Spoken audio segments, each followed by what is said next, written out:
이제는 아주 오랫동안 살 각오를 해야 하는 시대가 된 것 같습니다. 덕분에 노후 생활 기간도 한없이 길어졌죠. 그러니 너나 할 거 없이 고민할 수밖에 없는 것이 노후 생활비입니다.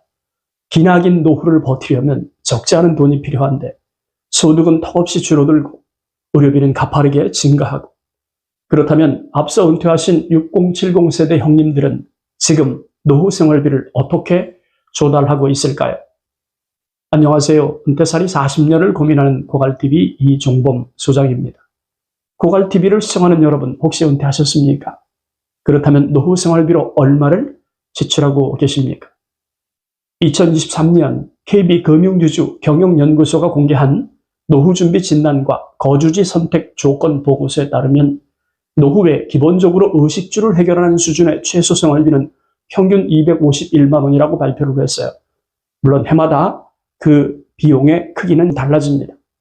하지만 여행이나 여가 활동, 그리고 손자녀 용돈까지 지출할 정도의 노후를 원한다면 매월 369만 원의 생활비가 필요하다고 발표를 했죠. 그러니까 의식주를 해결하거나 조금 더 여유로운 노후를 원한다면 기본적으로 251만 원에서 369만 원의 소득이 있어야 합니다. 물론 부부 기준이죠. 언뜻 생각하면 은퇴 후 외벌이 소득으론 다소 버거울 수 있겠다는 생각이 들긴 합니다. 하지만 맞벌이라면 인당 작게는 126만 원, 많게는 185만 원 정도의 소득이면 되니까 충분히 가능한 수준일 수 있겠죠. 하지만 변수가 있습니다. 언제까지 소득이 발생할 수 있을지가 관건이겠죠. 그나마 체력이 받쳐주는 60대는 주요 소득원으로 직업소득을 떠올 수 있겠죠. 하지만 70대로 넘어가면 직업소득은 확연히 줄거나 끊어진다고 보는 게 합리적이죠. 그러므로 나이가 들수록 직업소득에 의존해서 노후 생활비를 확보하는 건 분명한 한계가 있습니다. 그렇다면 현재 70대에 이른 인생 선배들은 어떻게 노후 생활비를 조달하고 있을까요? 개인 소득은 능력에 따라서 달라지죠. 그 때문인지 모르겠지만 가끔은 본인이나 특정인을 지칭하여 영상의 내용과 비교하는 경우가 있더군요. 뭘 알고 떠드는 거냐? 무슨 소리냐? 나는 훨씬 더 번다. 그래서 어쩌라고, 이렇게 비꼬는 듯한 댓글을 다는 예가 종종 있습니다. 한 가지 부탁드리고 싶은 것이 있습니다. 개인이 처한 환경이 모두 다른 만큼 그에 따른 답을 해석하는 방식도, 이해하는 방법도 다를 수밖에 없다는 점을 참고하면서 시청해 주셨으면 좋겠습니다.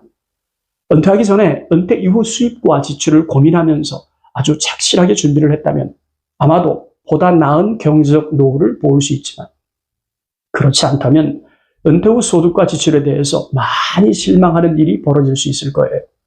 어찌되었든 60대에서 70대로 옮겨갈수록 소득원의 구조는 많이 달라지기 시작합니다. 마침 노후 생활비를 어떻게 마련하고 있는지 알 수 있는 통계가 있더군요. 국민 노후 보장 패널 조사가 그것인데, 그에 따르면 60대의 노후 생활비 마련 방법은 배우자 소득, 부부 국민연금, 근로활동이 1, 2, 3위를 차지하고 있습니다. 하지만 70대로 넘어가면 기초연금, 핏줄 지원, 부부 국민연금 순으로 노후 생활비를 조달하는 방식이 확연하게 달라지는 것을 알 수 있었습니다. 그럼 먼저 60대부터 잠깐 살펴보겠습니다. 노후 생활비 주요 소득원 1위에 해당하는 배우자의 소득은 20.2%입니다. 그리고 부부가 받는 국민연금이 18.6%를 차지하고 있죠. 그렇다면 1위를 차지한 60대 배우자의 소득은 도대체 어느 정도일까요? 2024년 인천대학교 경제학과 교수팀이 발표했던 경제학 술지, 경제학 연구에 참조할 만한 자료가 있더군요. 우리나라 고령자의 은퇴 이후 소득 절벽 효과 분석 논문이 그것인데, 한국 고령자의 평균 소득은 정년 직전인 58세에 311만 원이었지만 10년이 지난 68세가 되면 180만 원으로 무려 42%가 줄었다고 발표를 했어요. 이 결과는 한국고용정보원이 2006년 당시에 만 45세였던 1254명을 뽑아서 구성한 고령화 연구 패널 중에서 연구 조건에 맞는 1928명을 표본 추출해서 소득 변화를 분석한 것입니다. 물론 통계에 활용된 모수가 1만여 명에 지나지 않기 때문에 동일 연령대 소득을 충분하게 대변한다고 볼 수는 없겠죠. 하지만 분명한 사실 한 가지는 나이가 들면 들수록 확실하게 소득이 떨어진다는 것은 부인할 수 없을 것 같습니다.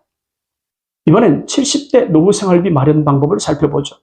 도표에 나타난 것처럼 노후생활비 마련 방법 1위는 기초연금으로 25.5%였어요. 그러니까 70대 이상 노인들에게 기초연금은 절대적으로 중요한 노후생활 소득원임을 알 수 있습니다. 그리고 두 번째로 중요한 소득원은 자녀 및 친척들의 생활비 지원으로 18.4%, 3위가 본인 및 배우자가 받는 국민연금으로 17.5%를 차지합니다. 이 세 가지 소득원이 노후생활비의 61.4%를 차지하죠.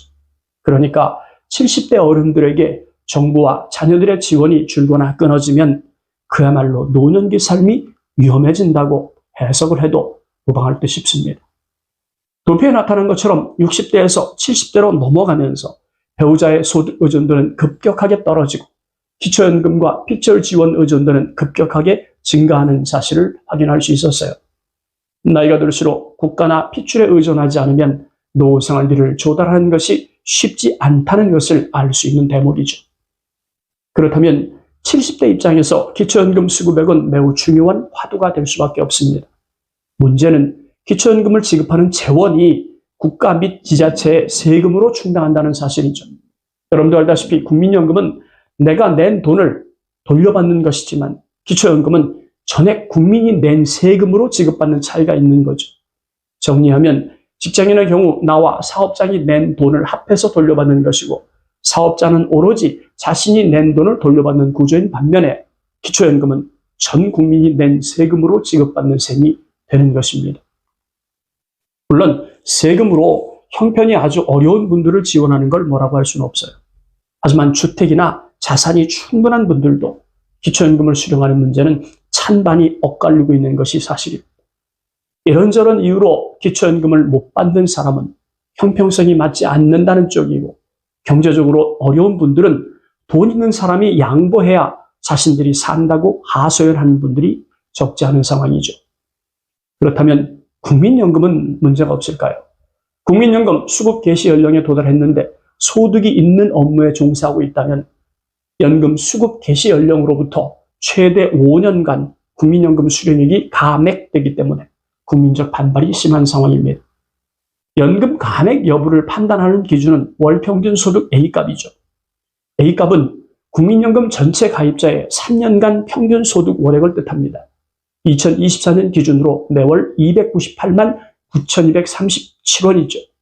물론 A값은 해마다 변동이 되는데 근로소득은 총급여에서 근로소득 공제를 차감한 금액이 월소득 금액이고 사업소득은 총수익 금액에서 필요경비를 차감한 금액으로 이해하면 될 듯합니다. 그렇다면 국민연금이 감액되는 사람은 도대체 얼마나 될까요? 2019년 8만 9,892명, 2020년 11만 7,145명, 2021년 12만 808명으로 계속해서 늘어나고 있는 상황입니다. 2023년 말 기준 18살에서 59세 가입 대상 인구 중에서 73.9%가 국민연금을 가입하고 있습니다. 이 중에서 65세 이상 어르신이 51.2%가 국민연금을 받고 있죠. 그러니까 65세 이상자 2명 중 1명은 많든 적든 국민연금을 수령하고 있는 셈입니다.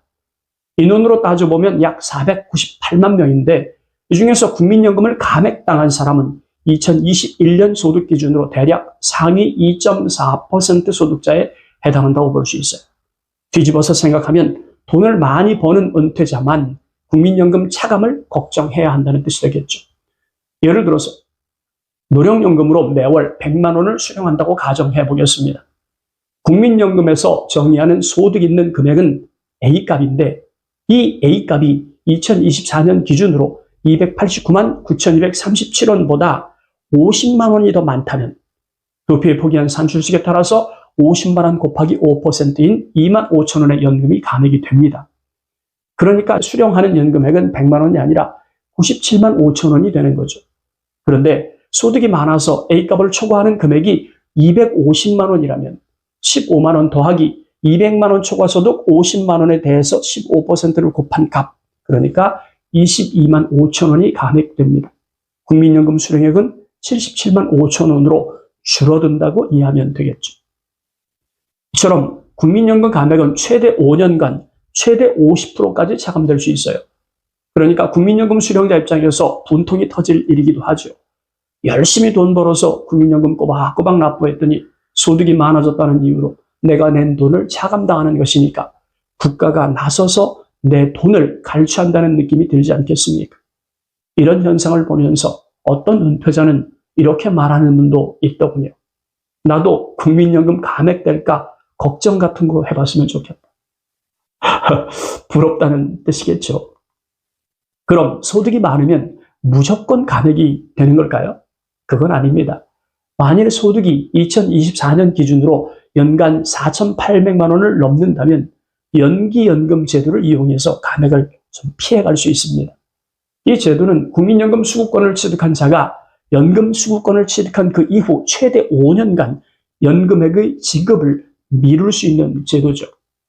한 번에 5년을 미룰 수도 있고 매년 소득 추이를 보면서 1년씩 연장하듯 연기할 수도 있습니다. 이처럼 1년씩 연금 수급을 연기할 때마다 7.2%의 연금액을 더 받을 수 있기 때문에 최대 5년을 연기하면 5년 곱하기 7.2%에 해당하는 36%의 연금이 증가하는 셈이죠. 싫든 좋든 100세 시대를 살아야 하는 입장에서 노후 생활비는 삶의 질을 결정짓는 핵심 요소입니다. 할 수만 있다면 국가나 자녀에게 의존하는 노후가 아니라 국가나 자녀의 도움을 받지 않아도 노후 생활이 가능할 수 있으려면 사후 약방문 처방이지만 그래도 한마디는 해야 할 것 같습니다. 시간적 시야를 아주 멀리 두고 일찍부터 노후 준비를 시작해야 합니다. 오늘 영상 여기까지입니다. 감사합니다.